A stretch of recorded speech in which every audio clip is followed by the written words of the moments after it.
Arsenal's probably the hardest. Yeah. My dream is to play for them. So hearing them say no at 13, that was tough. And I remember like training after I got released. And what a story that is, right? Eze coming back to Arsenal after being let go at a young age. It's incredible. Eze is one of the probably top 5 favorite players in this league that I love to watch. He's unreal, actually. Everything he does is so nonchalant. It's just effortless. And Arsenal nabbing this type of talent over Spurs is kind of scary, and we're going to dive into it. But before we start, remember to follow the new Twitter account. We're posting there, please. And don't forget to subscribe, like, comment, share this, notification bell. We're back. We're going to drop way more videos this year, and we're going strong. Thank you, everybody.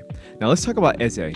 Eze is one of the most, talented players in the Premier League. Naturally talented. It's not physical power and pace that he gets through.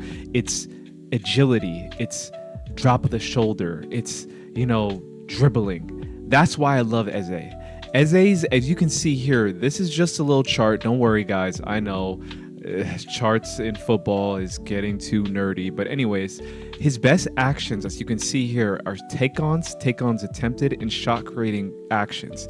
He's basically a shot-creating magnet. His dribbles lead to shots. And I'm showing you a little map here of his game last year against Ipswich Town. That was the last time he played out on the left, and it didn't look too well. He actually struggled a lot until Glasner, moved them back inside. His best action actually came from this clip that I pulled really quickly when he actually came inside and Mateta released him with a through ball, and he almost scored. Now, this comes down to Arteta. Glasner wisened up when he came into the job last year and moved Eze into the, you can say, left half space. And he basically built the attack around Eze. Arteta is a very stubborn manager. From coming into Arsenal, he has his own way, and if you're not with it, you're out. I mean, we saw it with Aubameyang, we saw it with Lacazette, we saw it with Ozil, which, it ended up working in the long run because, Arsenal now is one of the best teams in the Premier League, finishing second consistently. But the problem is, as you can see here, I just made a little, lineup to show.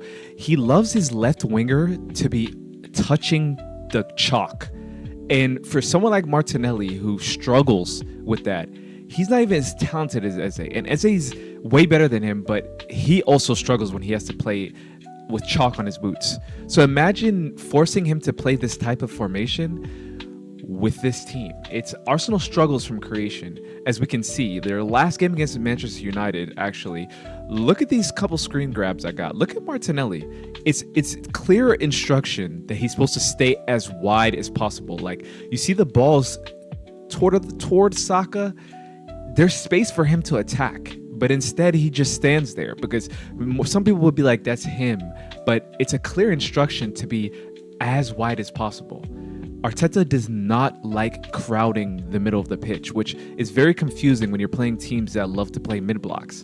Now, here's another screen grab. Look where Martinelli is. I was rewatching the game and I was so baffled at this. Like, look at the ball. The ball's in the middle of the pitch. What is Martinelli supposed to do here? He's not getting the ball. He's basically a decoy. And that's what I came to the conclusion, is that Arteta uses the left wing in this system as a decoy.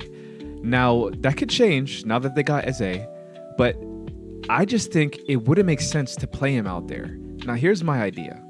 Now, it's been really, recently where Arsenal fans are noticing that Odegaard is starting to mess up a lot of transition and attacks.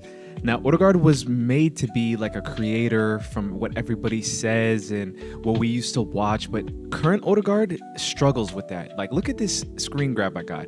He has about 3 options he can play here, right? You would think, what is he going to do? Let me know in the comments.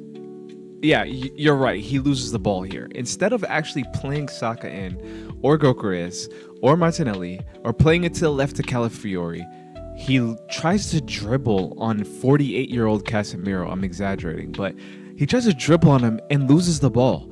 Pay attention to Saka in the screen grab. He is exasperated because he sees that this guy struggles when he has too many choices. He doesn't just stick with his plan, and he's not that good of a dribbler when he's running towards the goal.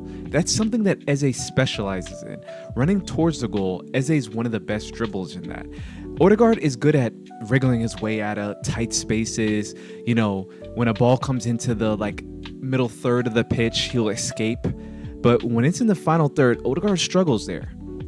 Now, hear me out here. I think long term, if Arsenal really wants to be at their full capacity, you just go all in at Eze in the 10. Now, it's not going to be the typical 10 that Odegaard plays. Like, case example, I showed you the Ipswich map previously about when Eze was struggling when he was wide left, but this is showing when his best touches were, and it was, guess what, in the left half space. Now, you might question me and say, hey, how is he gonna fit Eze in a 10 with Odegaard as well? Well, in my opinion, you drop Odegaard and you switch the system, because the system has to change. You have to acquiesce to the best players you have. As you can see here, look at the way Crystal Palace builds up. Eze's basically has the free role to go either inside, out wide, whatever he wants to do in that left 10 role, he has the freedom to do it. And that's what Arteta basically has to do. When you have a talent like this, when you have a maverick, somebody who can create a moment of magic, you let them play. I know Arteta's control, but Eze's someone you just let play. I mean, look at this goal last year against Chelsea.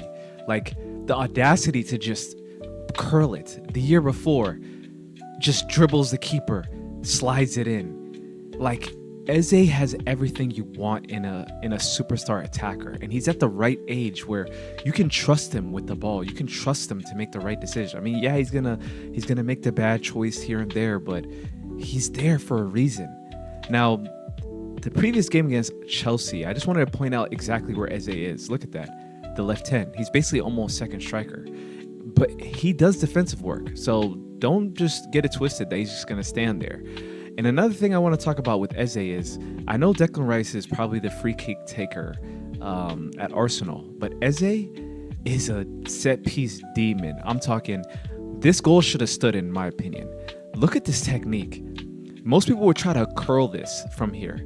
Eze instead steps up and just blams the ball through the wall.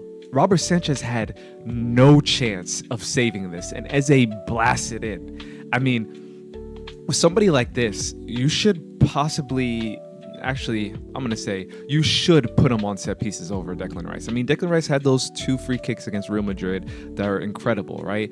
But Eze is more consistent from what I can tell and from what I've seen from each careers, but I digress. Now, again, another point of why Eze should be central. Look at this clip against Chelsea. What does he do? He cuts inside. Yeah, he lost the ball, but he cuts inside. Again, against Aston Villa a year before, what does he do? Dribble. His best actions come from central areas. He's a central carrier. That's his best actions. If Arsenal, again, this is him defending, of course, because he doesn't just, attack. If Arsenal wants to get the best of Eberechi Eze, they need to let him play central. Arteta needs to tweak the system. Now, you might ask me, what is the system supposed to be? Hey, I'm not the manager. I'm just saying that if, from what I see, and from you, what you should see, Eze performs well when he's central. When he's in the left half space and has the freedom to do whatever he wants, he's one of the best players in the Prem. Now, Arteta has a dilemma because Odegaard is the captain of Arsenal. So, what are you going to do there? You risk dropping him. You could, lose Odegaard. So from here, it's a big dilemma. But one thing I can say for sure, Arsenal got one of the best talents in the Prem, and they could go on and win some big things. You let me know in the comments whether you believe Eze is the right player for Arsenal or if Odegaard should be dropped. It's going to be a big topic. Now, don't forget to hit that like, subscribe, and we're going hard this year, so please support the channel. Thank you so much.